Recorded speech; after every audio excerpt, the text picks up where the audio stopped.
Halo Moduers, kembali lagi bersama saya Gaby Suhartanto selaku Investment Connoisseur dari Moduit. Nah, hari ini kita mau bahas sedikit nih tentang jasa pengelolaan portofolio ya, atau juga bisa disebut sebagai KPD atau kontrak pengelolaan dana. Nah, di sini ada Pak Indra dari Pinnacle Investment yang akan membantu nih untuk menceritakan sedikit tentang KPD sendiri. Jadi Pak Indra, thank you for being here. Dan saya mau tanya dulu nih, mungkin untuk teman-teman yang belum familiar, KPD itu apa sih Pak sebenarnya?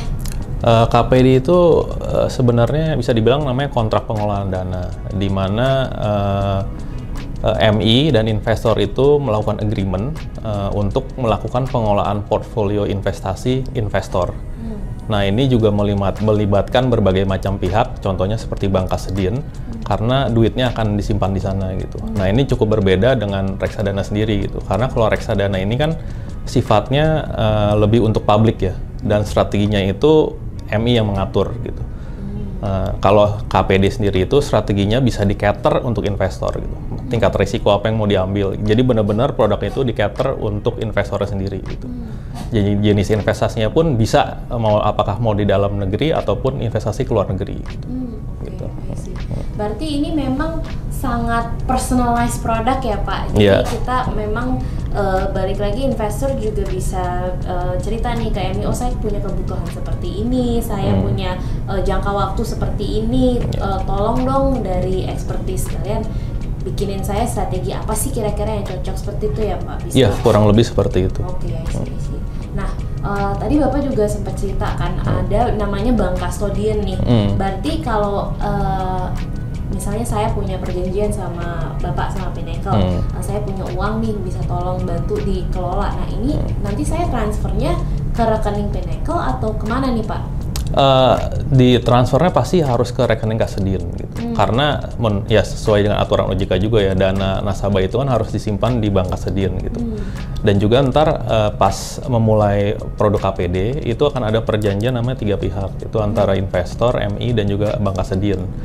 Nah, ntar di sana semua diatur tuh bagaimana flow-nya, apakah reportnya yang akan dikasih seperti apa, dan juga ntar antara investor dan MI itu juga berdiskusi gitu, strategi apa yang mereka inginkan, instrumen apa yang sebenarnya mereka comfortable gitu. Jadi lebih personalized lah gitu KPD-nya gitu. Dan untuk instrumen investasinya sendiri pun lebih luas dibanding reksadana. Kalau reksadana kan sudah ditentukan ya saham hanya saham aja, obligasi aja gitu. Kalaupun reksadana yang ke luar negeri itu pun harus saham-saham yang syariah gitu. Nah, kalau KPD itu lebih luas, lebih bebas gitu. Saham-saham yang tidak harus saham-saham syariah juga. Nah, berarti ini menarik nih Pak. Bapak tadi cerita ini bisa investasi di luar negeri juga. Jadi sebenarnya saham yang tidak di listing di Indonesia pun itu bisa masuk ke dalam portfolio ini Pak? Bisa sih, bisa. Bisa. Iya. Nah, ini kan kita dari Pinnacle kan juga ada produk nih untuk KPD US dollar nih Pak. Nah, mungkin boleh diceritain sedikit nih Pak, strateginya apa sih di KPD tersebut yang mungkin beda nih sama reksadana US dollar yang lainnya, yang mungkin juga invest di saham-saham di luar negeri, tapi seperti yang tadi Bapak cerita itu ada ketentuan harus saham syariah atau gimana. Nah, kebetulan yang sekarang ini yang KPD US dollar ini strateginya seperti apa Pak? Apa yang membedakan? Balik lagi, strateginya itu kan di-cater untuk investornya sendiri gitu. Apakah mereka comfortable-nya berinvestasi di instrumen apa gitu. Nah, dari segi Pinnacle sih kita mencoba memberikan yang terbaik juga ya, dari segi return juga risiko gitu. Jadi contohnya apabila customer mau investasinya ke saham, mereka itu pengen exposure-nya kemana gitu. Apakah mereka global ataupun hanya US saja atau negara-negara tertentu Asia Pasifik. Nah, dari sana kita bisa cater menggunakan strategi kuantitatif kita gitu. Benchmark apa yang akan dipakai juga itu juga tergantung dari customer gitu. Nah, dari segi obligasi juga gitu. Tapi sih kita secara garis besar sih lebih mengoptimasikan return kita gitu dengan strategi kuantitatif kita gitu. Nah, ini saya juga kemarin baca di deck presentation-nya untuk KPD US dollar sendiri ya. Kalau saya lihat itu bisa beat the benchmark-nya juga lumayan ya. Kalau di US market kan mungkin return-nya itu karena udah mature market, mungkin nggak ada sebanyak saham goreng-gorengan kayak di Indonesia ya Pak. Jadi kalau saya lihat itu kan S&P-nya kalau di annualize 8% ya, dan KPD sendiri bisa di 12% gitu. Nah, kalau ini sendiri itu strategi kuantitatif juga kah Pak yang memang membuat possibility untuk mendapatkan return seperti itu atau gimana? Iya, kita di Pinnacle benar-benar hampir selalu menggunakan strategi kuantitatif untuk segala produk-produk kita gitu. Nah, untuk produk yang KPD yang investasi ke luar negeri pun kita menggunakan strategi kuantitatif. Gitu. Nah, di mana kita kalau yang di deck itu mungkin kita menggunakan S&P sebagai benchmark ya gitu. Nah, itu kita juga menggunakan data-data S&P seperti strategi yang di lokal yang kita gunakan. Jadi kita punya dataset performa S&P itu kita analisa semuanya gitu menggunakan model kita gitu. Nah, kita lihat faktor-faktor apa yang bekerja di sana gitu. Dari sana kita ngelihat produk apa nih yang bisa kira-kira bisa beat benchmark S&P ini. Kan di luar itu jenis produk lebih banyak kan, apa mau investasi ke saham langsung atau menggunakan ETF gitu yang lebih cost efficient gitu. Gitu. Nah, dari sana kita lihat apakah efeknya seperti apa ke depannya gitu. Nah, dengan kombinasi hal-hal tersebut dan juga dengan strategi kuantitatif kita ya kurang lebih secara backtesting juga performa bisa mengalahkan benchmark gitu. Nah, Bapak tadi mention nih soal ETF. Sebenarnya ETF itu apa sih, Pak? ETF itu sebenarnya kalau di Indonesia dibilangnya reksadana yang diperdagangkan gitu. Nah, tapi kalau di luar itu ETF itu kayak seperti udah produk sendiri lah gitu. Base-nya beda gitu. Kan kalau di sini kan base-nya pakai KIK. Kalau di luar itu udah base sendiri gitu. Jadi itu adalah perkumpulan dari beberapa saham yang dijadikan satu produk tapi bisa diperdagangkan di pasar. Kalau reksadana kan nggak bisa di trading kan? Oke. Nah, tadi Bapak juga bilang bahwa itu lebih cost efficient. Itu kenapa tuh Pak? Karena satu, secara produk kan mereka ibaratnya kalau beli ETF itu kan isinya udah banyak tuh saham-sahamnya kan. Secara operation jauh lebih efisien gitu. Karena kalau beli saham-saham sendiri itu kan satu costnya gede. Dan treatment misalkan produknya global, berarti kan saham-saham itu dari berbagai exchange yang berbeda kan. Tax treatmentnya itu juga beda gitu. Tiap negara kan tax treatmentnya beda gitu. Nah, jadi kalau dengan ETF itu ibaratnya tax treatmentnya cuma satu aja gitu, ETF aja gitu. Dan itu udah mencakup banyak saham-saham sendiri gitu. Wah, menarik nih Pak. Mungkin kalau ada nasabah yang tertarik nih sama ini, mungkin pertanyaannya adalah kenapa saya harus pilih KPD dengan quantitative strategy dibandingin yang lain gitu Pak. Kalau dari Pinnacle sendiri, kenapa sih Pinnacle memilih untuk menggunakan quantitative strategy ini? Ya karena Pinnacle sendiri itu didirikan pun karena kita ingin memberikan ibaratnya aset manajemen yang berbeda lah di Indonesia gitu. Selama ini kalau kita melihat kan aset manajemen Indonesia itu lebih banyak fokusnya ke fundamental ya ataupun technical gitu. Nah, kita melihat kalau kita melihat di global pun ya, sekarang yang maju itu yang strategi kuantitatif gitu dan sudah banyak digunakan di mancanegara gitu. Nah, kita itu para pendiri Pinnacle, termasuk saya juga melihat ini ke depannya satu yang bisa dikembangkan di Indonesia karena selama ini belum ada dan kita menjadi pionir selama ini gitu. Nah, dengan harapan kita sih dengan strategi yang baru ini kita bisa membantu memajukan industri reksadana lah dan membuat hal yang selama ini lebih tradisional menjadi lebih modern dan lebih sophisticated lah ke depannya gitu. Nah, untuk KPD sendiri strategi kuantitatif itu kan menggunakan banyak data gitu dan KPD-nya sendiri itu kalau di luar kan data setnya jauh lebih banyak tuh dibanding Indonesia gitu. Jadi untuk menggunakan strategi kuantitatif itu jauh lebih mudah juga gitu dan lebih transparan dan objektif lah ibaratnya gitu. Tanpa ada campur tangan dari kalau dibilang sini kan feeling lah ibaratnya gitu. Oke, ya. Menarik banget sih Pak, karena mungkin kalau sekarang kita lihat di market itu banyak strategi itu yang memang based on ya seperti tadi Bapak ceritakan fundamental dan lain-lain.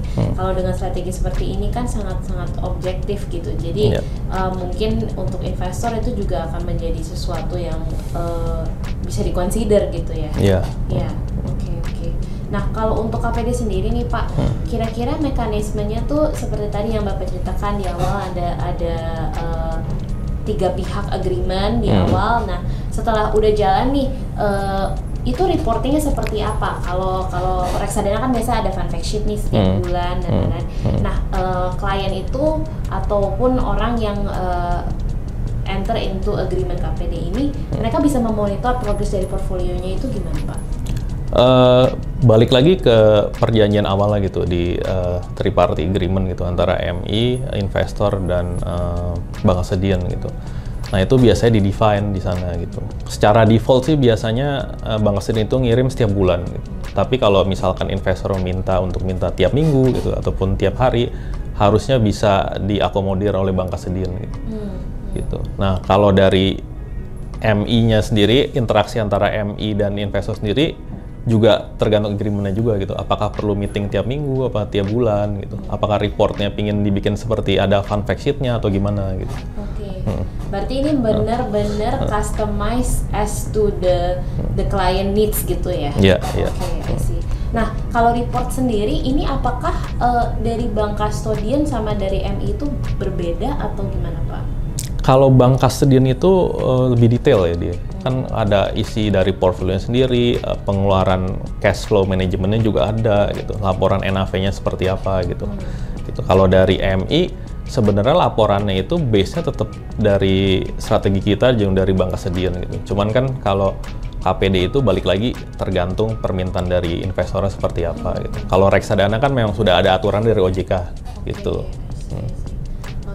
Ini saya juga mau tanya nih Pak, kan kalau minimal ticket size untuk KPD itu lumayan besar nih, di 10 miliar nih Pak. Itu satu ya ketentuan OJK itu memang minimal di 5 miliar kan ya, itu karena regulation. Nah, tapi kalau permintaan harus sebesar itu karena apa tuh Pak? Karena cuman dananya satu orang atau karena apa tuh biasanya Pak? Satu, karena tugas yang dilakukan biasanya itu karena satu aturan OJK gitu. Yang kedua, karena itu kan jadi personalized service jadinya ya gitu. Gitu. Dan nggak semua bank custodian itu akan mau melakukan tersebut gitu kalau size-nya hanya kecil gitu, karena bagi mereka itu menjadi satu kerjaan yang tersendiri juga kan gitu. Dan satu lagi, memang produk ini juga di-cater untuk kurang lebih yang kita bilang namanya accredited investor lah gitu. Jadi orang yang sudah ibaratnya savvy dengan capital market gitu dan ingin instrumen yang investasi yang berbeda gitu. Apakah jenisnya, apakah keluar negeri atau gimana gitu. Karena kalau misalkan size-nya kecil, ya masuk aja ke reksadana gitu kan. Oke, ngerti Pak. Nah, karena memang ini kan nominalnya juga besar nih Pak. Kalau dari sisi resiko nih, mungkin saya bicara dari strategi yang Pinnacle KPD US Dollar ya, yang S&P punya benchmark itu, dari sisi resiko seperti apa Pak? Karena mungkin ya, nasabah potential investor juga akan bertanya nih, ini kan saya naruh uang yang jumlahnya lumayan besar nih. Dari sisi risk, apa sih yang harus saya consider gitu? Risk apa nih, dari risiko portfolio atau investment risk secara general gitu? Secara general dari KPD ini sendiri, kalau dari yang strategi yang US dollar itu di S&P mungkin ya beda-beda ya kalau di market US atau di Indonesia atau dan lain-lain.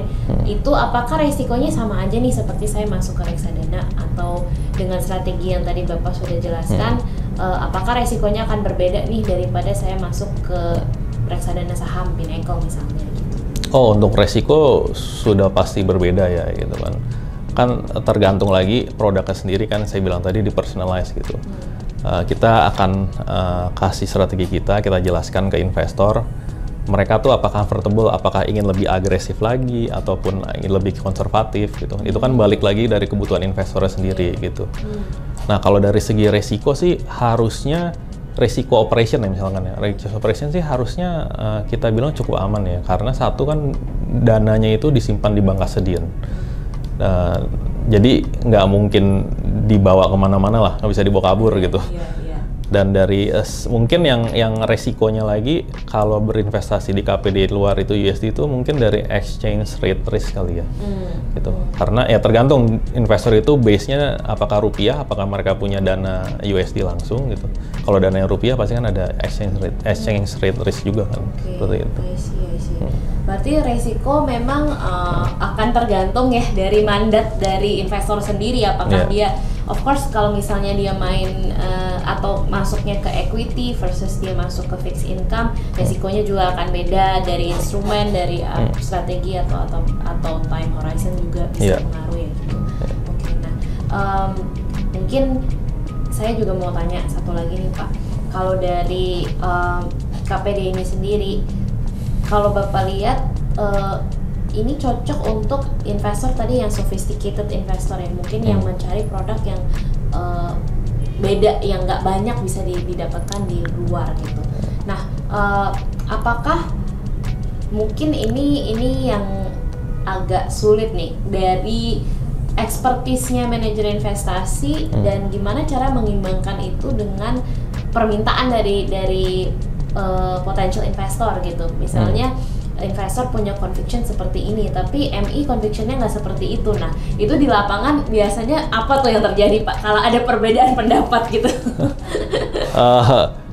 Ya pasti ada terjadi perbedaan pendapat gitu. Tapi dari segi MI kan satu, kita kan harus ada fiduciary duty kepada investor kan. Jadi apapun problemnya, apapun resikonya pasti kita akan jabarkan juga ke investor gitu. Kalau strategi seperti ini, mungkin resikonya seperti ini gitu. Kalau misalnya investor maunya seperti ini, resikonya bisa lebih kecil loh, apa lebih gede loh gitu. Jadi kita benar-benar transparan. Buka apa adanya ke investor gitu untuk strategi yang kita gunakan gitu. Tapi ya dibalikin lagi, apakah investornya comfortable, apakah tetap mereka ingin sesuai strategi yang mereka inginkan sendiri gitu. Tapi kan resikonya ya harus ditanggung oleh investor juga kan, seperti itu. Jadi memang ini sangat amatlah produk yang personalized dan sangat fleksibel juga ya Pak. Kalau dilihat dari geografi pun, mau invest di lokal atau di global bisa. Dari sisi instrumen mau any kind of instrument juga bisa sebenarnya gitu. Jadi ya menarik sekali sih Pak. Terima kasih udah banyak insight yang saya dapat dari sini. Ya. Dan mungkin untuk teman-teman juga yang ada consideration untuk mencari nih produk ataupun ini jasa ya. Tapi bisa menggunakan instrumen-instrumen yang mungkin tidak bisa nih di reksadana gitu. Ini adalah hal yang bisa dikonsider ya teman-teman. Jadi untuk yang tertarik bisa hubungi kita di Moduit, atau juga untuk nasabah Moduit Beyond bisa hubungi ke wealth advisor Anda untuk informasi lebih lanjut.